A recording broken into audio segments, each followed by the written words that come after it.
Shemai Bob. Hello everyone, Jason Shepherd here from the Learn Welsh podcast, and today we're going to look at the Hen Galan celebrations. That's the New Year's Day celebrations. But Jason, this video is, well, it's days and days. It's almost a couple of weeks after New Year's Day.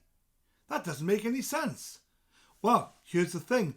New Year's celebrations for Hen Galan, or as we say in South Wales, Hen Galan, always got to put that A sound in there. Those celebrations are always on the 13th of January.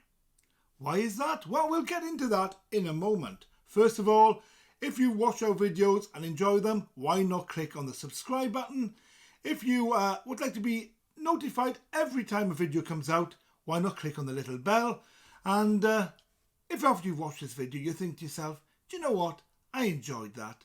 Please give us a big thumbs up because it really helps the channel and helps to get the message out about the Learn Welsh podcast.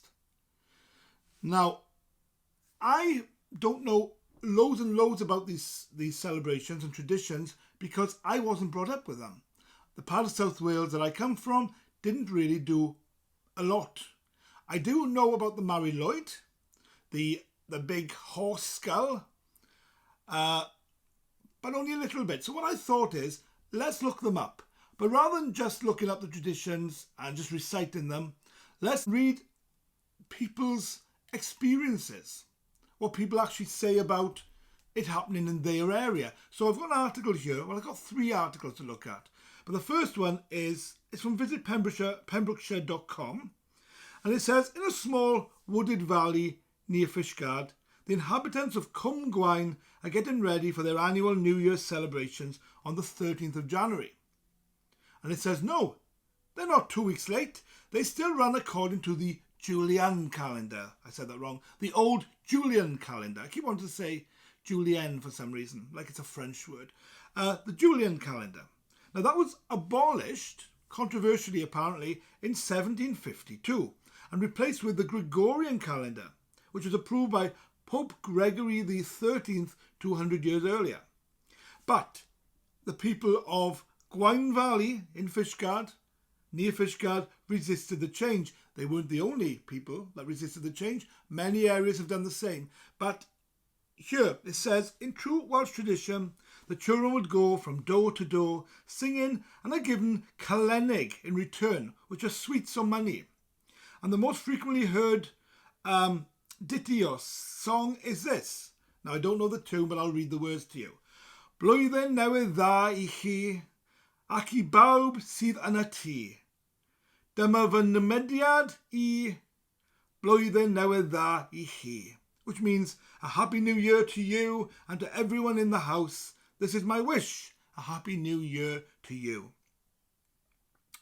Now let's move on to the next article. Now in 2017, Llywen McAllister, who grew up in the area, told Wales Online all about her experience as a child and how they celebrated then and now in the area. She said, when I was young, me and my friends would walk around to the different farms to sing songs and receive gifts. And if you arrived at a home that was sitting down to eat, you'd have to join them at their table and enjoy the meal as well. These days, parents drive their children to the different farms to sing, she says. On the old New Year's Day, it used to be as special as Christmas Day, with turkey and trifle, mince pies, plum pudding. It was a feast, she says. Now, there are unique traditions attached to these celebrations that have been kept alive over the years. In the morning, children would go door to door singing and are given the calenig, the sweets or money, for their trouble. A little bit like carol singing, I suppose. Then the decorated head of a grey mare accompanies the singers to bring good fortune to the houses they visit. This is in the tradition of the Mari Lwyd, which was first recorded in 1800. Like any other good celebration, the pub is at the heart of it, and in Cwm Gwaun, that's the Dyffryn Arms, also known as Bessie's, named after the legendary landlady Bessie Davis. The pub has been in her family since 1840, where each year a local primary school children would gather to sing and celebrate Hen Galan. It's also where the community gathers for a huge feast. The celebration is seen as so important that if Hen Galan falls on a weekday, they're allowed a day off school. Hey, we never had that. Then they go on to say that Calennig literally means a New Year celebration or gift. But its literal translation is the first day of the month. It's a little like trick-or-treating at Halloween. This tradition takes place on the morning of Old New Year's Day and sees children visiting their neighbours' homes in the local area and delivering New Year's wishes. This usually took the form of a song, but in places will also include the splashing of water. The children are then to be rewarded with the Calennig, the gifts of sweets, for their visit. The children then sing a mixture of traditional Welsh songs, but the most frequently heard is the one I read to you earlier. So it's really interesting, and I know this is going on in lots of other areas.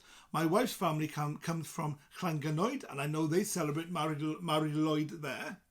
And I have another article here which is going to explain a little bit more about what Mari Lwyd is, because that is a tradition that is more popular even than the Hen Galan. It's because you hear of that still happening everywhere, detached from the New Year's part of it. I went to a festival in Los Angeles once, a Welsh festival, and they even had it there. And if I remember rightly, the guy who had the Mari Lwyd, I stayed at his house, and I think he was in the same room as me, just propped up in the corner. Big white horse's skull. And the appearance of the Mari Lwyd, where a horse's skull was paraded on a pole, with the bearer covered completely with a white sheet. Now, I have seen that, and the skull was decorated with seasonal trimmings such as greenery, ribbons and tinsel. And in some places, the Mari Lwyd was not restricted to one day of the year. She was often brought out for midwinter celebrations, stretching from the solstice to New Year. The earliest published account of Mari Lwyd is in J. Evans' book from 1798, called A Tour Through Part of North Wales and at Other Times. And they say that a man on New Year's Day dressed himself in blankets and other trappings with a head like a horse and a party attending him knocking for admittance.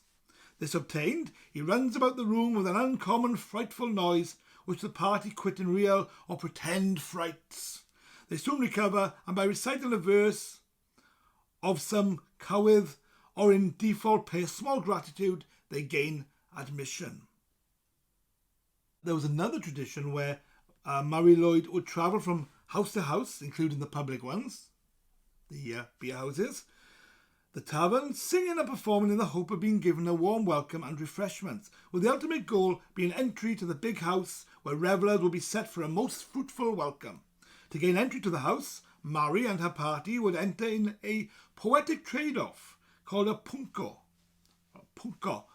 The householder and the Mari party traded rhymes until one side failed at their comeback. If the householder lost, they let the Mari party in. If the householder won, then the Mari and the followers went away empty-handed. So there were lots of different traditions with Mari Lwyd, which is also quite interesting.